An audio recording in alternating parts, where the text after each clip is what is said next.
LegalizeFreedom.com. Why are we here? Where do we come from? Where are we going? From the nature of reality to the future of humanity.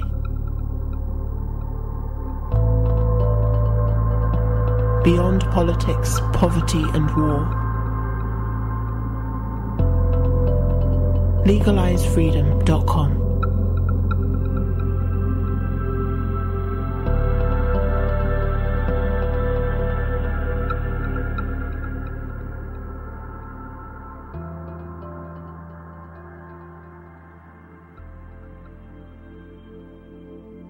Greetings and welcome once again to LegalizeFreedom.com.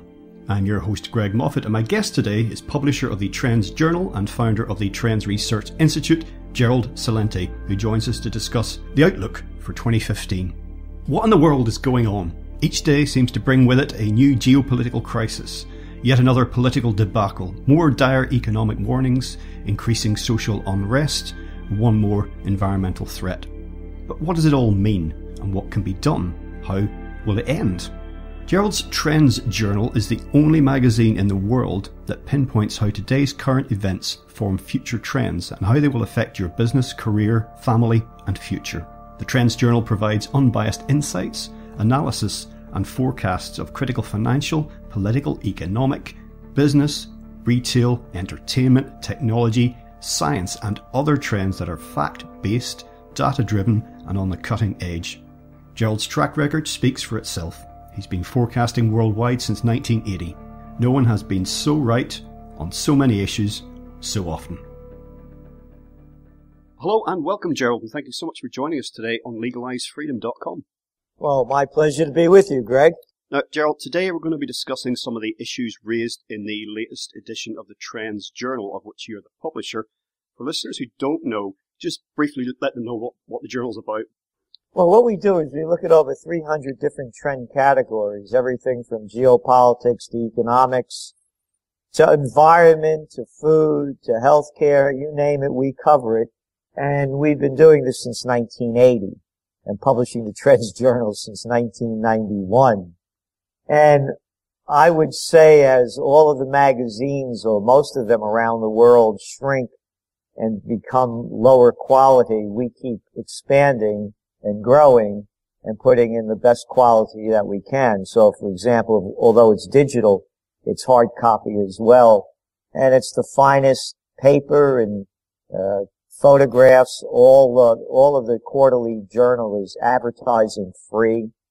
We say it's history before it happens. And when you look at the events that are unfolding today and you read the back Trends journals, they speak for themselves.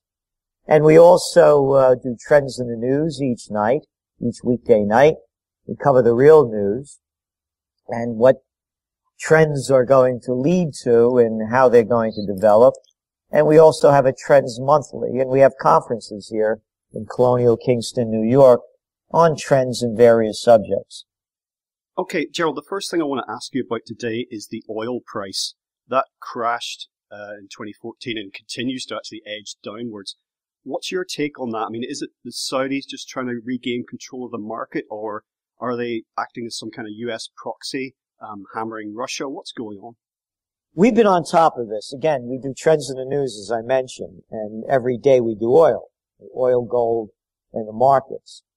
And oil prices peaked in June of 2014 at $115 a barrel. And at that time, the excuse for them going up that high was the destabilization in the Middle East and the Ukrainian crisis escalating. And then they began to drop. And right away, we noticed it and said something's wrong here because this is the height of the driving season in the States and oil prices should be going up. And then, of course, things came out just like you said about, are the Saudis doing it? Because first the Saudis came out and said they were going to cut production, and then they said they weren't. It's much bigger than that. It's not only oil. It's copper. It's nickel. You can buy a ton of rebar, reinforcement rod, in China cheaper than you could buy a ton of cabbage. There's too much supply and not enough demand. Again, I mentioned to you we covered trends from a variety of areas, and all things are connected. Here's a number that your listeners may know and others may be skeptical of, but anybody could, Google it up and they could get the fact. It is a fact. 85 people in the world have more money than half the world's population, 3.5 billion. In the United States, they just did a study that the gap between the rich and the poor in the U.S. is now wider than it was during the Gilded Age. It goes back to oil. Demand is down around the world. China is in a recession. They're just not reporting it as such.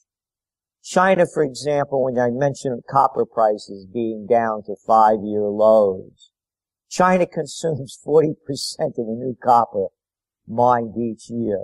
They're not doing that anymore. So then you have to put all the pieces together. If China's not manufacturing, and their satellites, the other cheap labor countries, that means the United States and Europe aren't buying things, so they're not manufacturing. And that means that the rich natural resource countries like Australia, like Brazil, and Chile, and Bolivia, and Canada, they're not exporting natural resources. That's why your oil prices are low. It's a matter of too much supply and not enough demand. Yes, the shale boom in the United States, it's added a few million barrels a day, is part of the oversupply.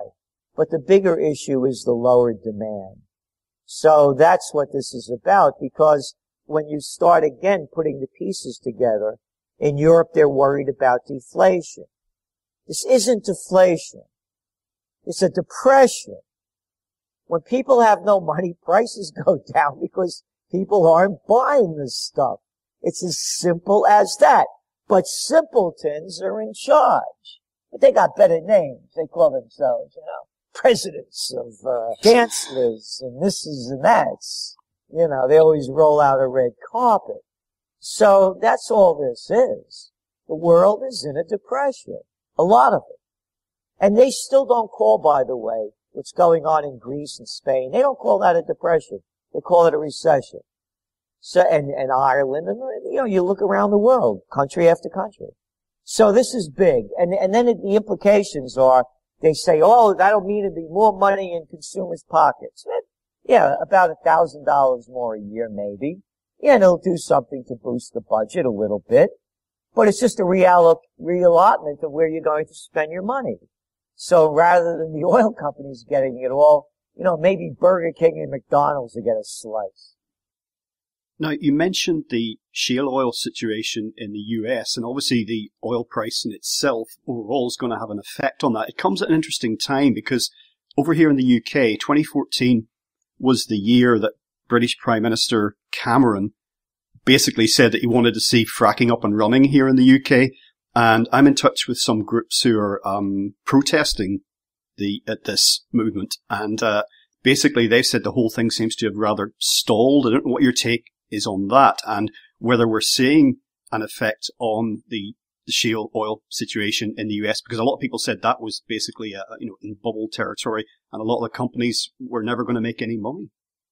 Well, that's exactly what's going on. Of course, same things happened right here in New York. The governor said they banned fracking. It's an easy one to do now because they're not making any money as they used to because it's too expensive to pull it out. So that's why it's toned down for the time being.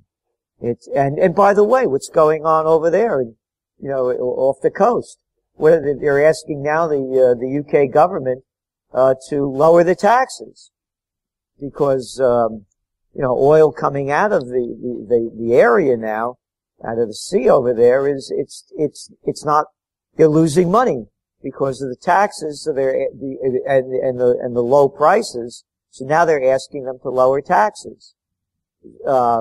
So yes, it's real. It's going to take a lot of pressure off fracking, and because the companies. But by the way, you see again, This is all tied together. For example, major banks have loaned out huge portions of their portfolio in energy development. 20% of the bonds in the United States, the junk bonds, are energy related. You're going to start seeing defaults like you haven't seen before. And by the way, one of the ways I made my name as a trend forecaster is I predicted the crash of, market crash of 1987. One of the reasons why I forecast it was a crash in oil prices. So history is repeating itself in a very different way. These low oil prices are a harbinger, as I said, of much more. It's price wars. You see what happens now during the Christmas season. It used to be they used to put stuff on sale after Christmas. And now they put it on sales 50, 70% off before Christmas. Gerald, I see a situation, sorry to cut across you, but I see permanent sales in the city here. It's all year round. That's what I'm saying. So it's price wars. There's too much product and too few people have most of the dough. It's very simple. And it's worldwide. You see, it ties into our other trends. One of the trends we have is called bankism. It's a banking takeover. You know, you go to these sites, and they talk about there's a failure of capitalism. It's not a failure of capitalism. It has nothing to do with capitalism. It's bankism. And 4 words killed capitalism. Too big to fail. And over in the other side of the pond where you are, they come up with another line of crap, and they call it austerity measures. It means stealing your dough, raising taxes, cutting your benefits, giving you your retirement age, putting it up till after you die, and giving the money to the banks. When are people going to call a spade a spade? When are they going to have the courage to see what's happening to them and see the people that are doing it to them? They're not. Most of the people are dead blind and stupid. The business that people say, Mr. Celente, what business should I get into? Try getting into the propaganda business. You could do it very cheaply. It could be really stupid, and you could make a lot of people follow you. And if you need any more proof, look what just happened in France with the slaughter of 17 people. The war on terror. No one's talking about, hey, Sarkozy, you little piece of crap. Didn't you start a war in Libya? Wanker. Hey, Hollande, you little piece of crap. Didn't you start one in Mali? You can't get over your French Indochina trip? Oh, but they attacked us and we're white people. Hey, the United States, they just killed an estimated 50 people, civilians in Syria. We're going after ISIS and they gotten away. Hey, but kill 17 white folks, that's a different story. And when they're everybody.